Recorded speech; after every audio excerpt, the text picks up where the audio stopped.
Hi മക്കൾസ്, welcome to Eduport. എല്ലാ മക്കൾക്ക് എജുപോർട്ടിലേക്ക് സ്വാഗതം. മക്കളെ, USS ഒക്കെ അടിപൊളിയാക്കിയോ? മലയാളം എങ്ങനെ ഇരിക്കുന്നു? എപ്പടി ഇருக்கு? മലയാളത്തിലാണോ തമിഴ്? മലയാളത്തിൽ പച്ച മലയാളം പറയണ്ടേ സാറേ? ഓക്കെടാ, സിമ്പിളായിട്ട് നമുക്ക് പറയാം. പാർട്ടി എ, പാർട്ടി ബി എന്നൊക്കെ കൊടുത്തിട്ടുണ്ടായിരുന്നു അല്ലേ? പാർട്ടി എ എല്ലാവർക്കും ചിലപ്പോൾ മലയാളം ആവണമെന്നില്ല, പലതുണ്ടായിരിക്കും, ചിലർക്ക് അങ്ങനെ പല വിഷയങ്ങളായിരിക്കും അല്ലേ? പക്ഷെ നമ്മൾ പാർട്ടി എയിൽ മലയാളം ചെയ്യുന്നുണ്ട്, പാർട്ടി ബിയിലും എല്ലാവരും എഴുതുന്ന മലയാളവും ആൻസർ കീ ചെയ്യുന്നുണ്ട്. നമ്മൾ ഇതെന്തിനാണ് സാറേ USS കഴിഞ്ഞിട്ട് ഇപ്പോൾ വന്നത്? എടാ, നിങ്ങൾക്ക് കൺഫ്യൂഷൻ ഉണ്ടായിരിക്കും അല്ലേ? ഞാൻ എല്ലാ വീഡിയോസിലും പറഞ്ഞ പോലെ തന്നെ നിങ്ങൾക്ക് കൺഫ്യൂഷൻ ഉണ്ടായിരിക്കും. ഇപ്പോൾ എക്സാം ഒക്കെ കഴിഞ്ഞ് ഇറങ്ങുമ്പോഴും അതൊക്കെ ശരിയാണോ, ഇതിൽ ഏതാണ് ശരി, കൺഫ്യൂഷൻ ആയിരിക്കും. ചിലപ്പോൾ ഗൂഗിളൊക്കെ ചെയ്ത് നോക്കി ഒരുപാട് സമയം കളയേണ്ടി വരും.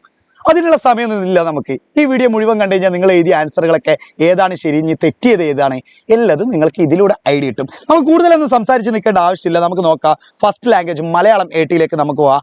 ഒരു 15 ക്വസ്റ്റ്യൻസ് അങ്ങനെയുള്ളതാണ് അല്ലേ? ഒന്ന് നോക്കാം. ഒന്നാമത്തെ ക്വസ്റ്റ്യൻ, ഒരു സന്ദർഭത്തെ ചിത്രത്തിൽ എന്ന പോലെ ദൃശ്യവൽക്കരിക്കുന്നതിനെ എന്ത് പറയുന്നു? ഒരു സന്ദർഭത്തെ ചിത്രത്തിൽ എന്ന പോലെ ദൃശ്യവൽക്കരിക്കുന്നതിന് എന്താ പറയാ? ഞാനിവിടെ മാർക്ക് ചെയ്തിട്ടുണ്ട്. ഏതായിരുന്നു? ഓപ്ഷൻ എ, നിശ്ചല ദൃശ്യം എന്നാണ് പറയാട്ടോ. അങ്ങനെയുള്ളതിന് നിശ്ചല ദൃശ്യം. സെക്കൻഡ് ക്വസ്റ്റ്യൻ ആണ് വരുന്നത്. ഒരു വാച്ചിനേക്കാൾ എളുപ്പത്തിൽ 10-25 വർഷത്തെ എൻ്റെ ശരീരത്തിൽ നിന്നും എനിക്ക് അയച്ചു മാറ്റാൻ പറ്റി. ഇത് ആരുടെ വാക്കുകൾ എന്നാണ്? അടിപൊളി വാക്കാണല്ലോടാ, സൂപ്പർ വാക്കാണല്ലോ. ഇത് ആരുടെ വാക്കുകളാണ് മക്കളെ? ഓപ്ഷൻ സി, ജഗന്റെ വാക്കുകളായിരുന്നു ഇതെന്ന് പറയുന്നത്. ഈ അടുത്തൊരു ക്വസ്റ്റ്യൻ ആണ് മക്കളെ. കവിയും നിരൂപകനും ഭാഷാ പണ്ഡിതനുമായിരുന്ന R രാമചന്ദ്രന്റെ നേതൃത്വത്തിൽ നടന്നിരുന്ന സാഹിത്യ ചർച്ചകളുടെ പേരെന്തായിരുന്നു? ഓപ്ഷൻ ബി, കോലായാണ് ആൻസർ വരുന്നത് കേട്ടോ. ഇനി അടുത്ത നാലാമത്തെ ക്വസ്റ്റ്യൻ ആണ്. കുറച്ച് ക്വസ്റ്റ്യൻസ് ഒക്കെ കുറെ വായിക്കാനുണ്ട് അല്ലേ? സുകുമാർ ആയിക്കോടിനെ കുറച്ച് അഭിപ്രായം പറയുന്നുണ്ട്. ഇവിടെ ബലൂൺ എന്ന പദത്തിന്റെ സാന്ദർഭിക അർത്ഥം എന്താണ്? ഇവിടെ ബലൂൺ എന്നുള്ള ഒരു വാക്ക് ഉപയോഗിച്ചിട്ടുണ്ട്. കണ്ടോ, ബലൂൺ എന്നുള്ള ഒരു വാക്ക് ഉപയോഗിച്ചിട്ടുണ്ട്. ഇതിന്റെ ആ സന്ദർഭത്തിൽ, ബലൂൺ എന്ന് പറഞ്ഞാൽ നമുക്കറിയാം ബലൂൺ എന്താന്നൊക്കെ, പക്ഷെ ആ സന്ദർഭത്തിന് പറ്റിയ അർത്ഥം എന്താണെന്നാണ് ചോദിച്ചത്. പ്രസംഗത്തിനാണ്. ഓപ്ഷൻ എ, പ്രസംഗം എന്നാ പറയുന്നത്, ഇവിടെ തെറ്റാണ് കേട്ടോ. ഇത് ഓപ്ഷൻ ബി, ശ്രോതാവിനെയാണ് ഇവിടെ ബലൂൺ എന്ന് ഉദ്ദേശിച്ചു കേട്ടോ. ഇനി അഞ്ചാമത്തെ ക്വസ്റ്റ്യൻ ആണ്. മുത്തശ്ശൻ കലിതുള്ളുന്നു, ഓന്റെ നടപ്പുറം അടിച്ച് പൊളിക്ക് രാജ. അടിപൊളി. അടിവരയിട്ട പ്രയോഗത്തിന്റെ ആശയം കണ്ടെത്തുക എന്നാണ്. ദേഷ്യം കൊണ്ട് വിറക്കുന്നതാണ്. അവന്റെ നടപ്പുറം പൊളിക്കുന്ന പറഞ്ഞാൽ ദേഷ്യം കൊണ്ട് തന്നെ ആയിരിക്കില്ലേ? വളരെ കണക്റ്റഡ് ആണ്. ഓക്കെ, ദേഷ്യം കൊണ്ട് വിറക്കുന്ന. ഓപ്ഷൻ ബി ആണ് ആൻസർ വരുന്നത്. ഇനി അടുത്തതാണ് മക്കളെ. അടിവരയിട്ട ഒരു പദമുണ്ട്, സ്വാതന്ത്ര്യ മുഴങ്ങട്ട്. ഇതിൽ മുഴങ്ങട്ട് എന്നുള്ളത് ഒരു അടിവരയിട്ട പദമാണ്. അതെന്തിനെയാണ് നോക്കുന്നത് വെച്ചാൽ നിർദ്ദേശക പ്രകാരമാണ്. നിർദ്ദേശക പ്രകാരം ആണ് ഇതിൻ്റെ എന്തെന്ന് പറയുന്നത്. ഇത് ഏത് പ്രകാരത്തെ കുറിക്കുന്നു പറഞ്ഞാൽ ഒരുപാട് പ്രയോഗമുണ്ട്. നിയോജക പ്രകാരമുണ്ട്, വിധായക പ്രകാരമുണ്ട്, അനുജ്ഞായക പ്രകാരമുണ്ട്, നിർദ്ദേശക പ്രകാരം. ഇതിൽ ഓപ്ഷൻ ഡി ആണ് ആൻസർ വരുന്നത്.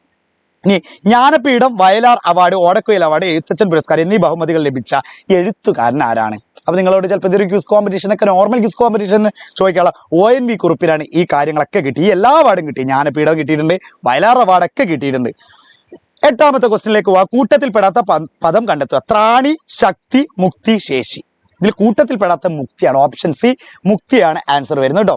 ഈ നിഘണ്ടുവിലേതുപോലെ തന്നെ ക്രമീകരിച്ച് എഴുതിയത് ഏത്? കറക്റ്റ് നിഘണ്ടുവിലുള്ളത് പോലെ തന്നെ എന്ന് വെച്ചാൽ ഡിക്ഷണറിയിലുള്ള പോലെ തന്നെ കറക്റ്റ് എഴുതിയ പദം ഏത് എന്നാണ്. ഇതിൽ ഏതാണ് ഓർഡർ എന്നുള്ളതാണ്.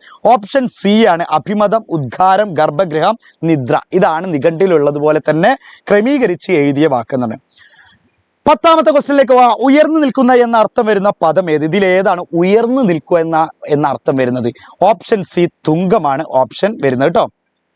ഇനി കൂട്ടത്തിൽപ്പെടാത്ത പദം വീണ്ടും കണ്ടെത്താൻ പറഞ്ഞിട്ടുണ്ട്. ഓപ്ഷൻ ഡി, മാലയമാണ് ആൻസർ വരുന്നത്. കൂട്ടത്തിൽപ്പെടില്ല. ഈ 12ാമത്തെ ക്വസ്റ്റ്യൻ ആണ്. ഇതിൽ എണ്ണീടുക്കാർ ഇതു താൻ ഗതി സാധ്യമെന്തു കണ്ണീരിനാൽ അവനീ വാഴു കിനാവു കഷ്ടം. നല്ല അടിപൊളി വരികൾ. ഈ വരികൾക്ക് യോജിക്കുന്ന ജോഡി താഴെ തന്നിരിക്കുന്നതിൽ ഏതാണെന്നാണ് ചോദിക്കുന്നത്. ജോഡി എന്ന് പറഞ്ഞാൽ ഇത് ഏത് കവിതയിലുള്ള, അപ്പോൾ ഒരുപാട് കവിത, ഓട്ടംതുള്ളൽ അതാണോ, വീണപൂവ് എന്നുള്ളതുണ്ട്, പ്രേമ സംഗീതമുണ്ട്, ചിത്രയോഗമുണ്ട്. അതിൽ ഇപ്പോൾ വീണപൂവ് ആരാ എഴുതിയ? കുമാരനാശനാണ്. അപ്പോൾ ആൻസർ ഏതാണ്? Option B. ഇതിനുമായിട്ട് ബന്ധപ്പെട്ടത് ഏതാണ്? കുമാരനാശന്റെ വീണപൂവാണ്. ആ ഒരു ജോഡിയാണ് ഇതിന്റെ ആൻസർ എന്ന് പറഞ്ഞ ഓപ്ഷൻ ബി ആണ്. ഈ 13ാമത്താണ്. നന്മയുള്ളവർ എവിടെ ഇടപഴകിയാലും അവിടെയുള്ളവർ നല്ലവരായിടും. നമ്മൾ പറയില്ലേ, ചന്ദനം ജാരിയാൽ ചന്ദനം മണക്കും. ബാക്കി ഞാൻ പറയുന്നില്ല അല്ലെ, നമ്മളൊരു പഴഞ്ചൊല്ലിലൊക്കെ പറയാറുണ്ട് അല്ലെ. അതുപോലെ ഇതിൽ ഏതാണ് ഈ വാക്യത്തിന് ഉചിതമായത്? മുല്ലപ്പൂമ്പൊടി ഏറ്റുകിടക്കും കല്ലിനുമുണ്ടൊരു സൗന്ദര്യം. എടാ, നമ്മൾ പറയാറുണ്ടല്ലേ, കല്ലൊരു മണം ഉണ്ടാവില്ല, പക്ഷെ മുല്ലപ്പൊടി ഏറ്റ് കിടന്നു കഴിഞ്ഞാൽ ആ കല്ലിനൊരു സൗന്ദര്യം എന്ന് വെച്ചാൽ നമ്മൾ നല്ലവരെ കൂടെ നടന്നു കഴിഞ്ഞാൽ നമുക്ക് എന്തുണ്ടായിരിക്കും? നമ്മൾ നല്ലവരായിരിക്കും. ഓപ്ഷൻ സി ആണ് അതിൻ്റെ ആൻസർ തന്നെ. ഇനി മഹാകവി കുമാരനാശൻ പത്രാധിപരായിരുന്ന മാസിക ഏതാണ്? കുമാരനാശൻ പത്രാധിപനും കൂടി ആയിരുന്നില്ലേ? ഞാൻ അറിഞ്ഞില്ല. ഓക്കെ, ഏതായിരുന്നു ആ മാസിക? വിവേകോദയം എന്നുള്ളതാണ് മാസിക വരുന്നത് കേട്ടോ. ഓക്കെ, 15ാമത്തെ പിരിച്ചെഴുതാൻ വേണ്ടിയിട്ടാണ്. 2 പദം തന്നിട്ട് അത് പിരിച്ചെഴുതാൻ. ഏതാ പദം? ഏതാണ്? നെൽപ്പാടം. അപ്പോൾ ഓപ്ഷൻ എ ആണ് നെൽ പ്ലസ് പാടം. മറ്റേന്താണ്? നെൽ പ്ലസ് പാടം അല്ലേ. പിന്നെ നെൻ പ്ലസ് പാടം ഇന്നാണ് കൊടുത്തിട്ടുള്ളത് അല്ലേ. പിന്നെ നെൻ പ്ലസ് പാടം ഏതാണ് ഇതിൽ മക്കളെ? നെൽ പ്ലസ് പാടം. അത് കൂടി പറയുമ്പോൾ നെൽപ്പാടം. ഓക്കെ, ഇനി പാർട്ട് ബിയിലാണ്. ഇത് എല്ലാവർക്കും ഉണ്ടാകുന്ന ഒരു ഭാഗമാണ്. പാർട്ട് ബി ആണ് അല്ലേ. ഫസ്റ്റ് ലാംഗ്വേജിൽ തന്നെ മലയാളം BT എന്ന് പറയുന്ന ഭാഗമാണ് കേട്ടോ. ഓക്കെ, ഇത് എല്ലാവർക്കും ഉണ്ടാകുന്ന ഒരു 15 ക്വസ്റ്റ്യൻ ഇതിലുണ്ട്. ഓക്കെ, അതിൽ ഏതെങ്കിലും 10 ഉത്തരം എഴുതുക എന്നാണ് പറഞ്ഞിട്ടുള്ളത്. നിങ്ങൾക്ക് 15ന്റെ ആൻസർ പറഞ്ഞുതരൂ.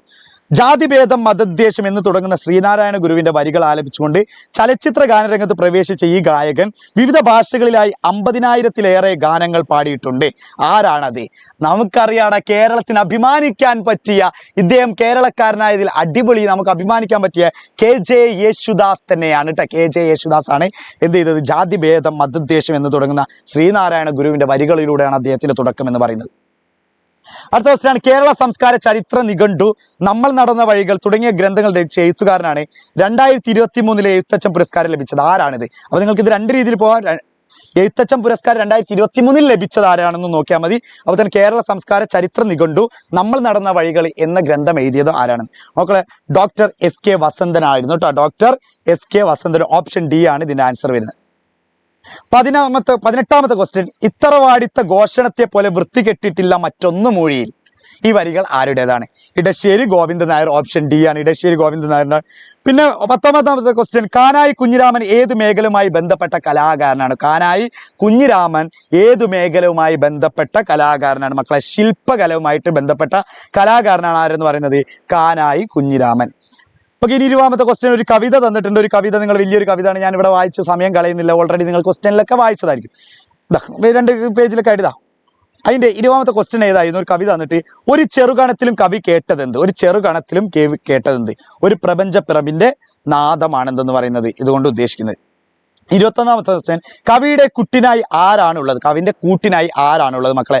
കുട്ടിനായി എന്നാണ് പറയുന്നത്. കൂട്ടിനായി ആരാണുള്ളത്? ഇതിൽ കവിതയിൽ ആരാണുള്ളത് മക്കളെ? പുഴയായിരുന്നു കവിയുടെ കൂട്ടിനായിട്ട് വന്നിട്ടുള്ളത്.